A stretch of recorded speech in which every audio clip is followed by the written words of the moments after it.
বলো তো দেখি, পতাকায় মোদের কয়টি রং আছে? শিক্ষক এসে শুধালেন হেসে দ্বিতীয় শ্রেণীর কাছে। একসাথে মিলে সব ছেলে বলে চিৎকার করে জোরে, 3টি বর্ণ রয়েছে রাঙানো জাতীয় পতাকা জুড়ে। শ্রেণীর পিছনে বেঞ্চের কোণে শিশু ছিল এক বসে।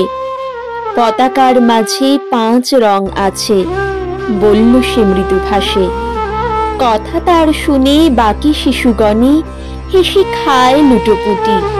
শিক্ষক রেগে বলেন হেঁকে, বোঝাও কি করে 5টি?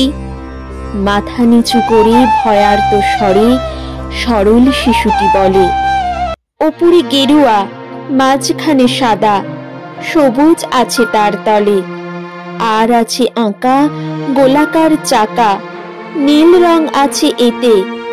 শিক্ষক বলে, এটিকে ধরলে তবুও হচ্ছে 4টে। অবোধ শিশুটি বলল তখন, রং আছে আর এক, লাল লাল ছোপ দাগ দেখা যায় ওই পতাকার মাঝে।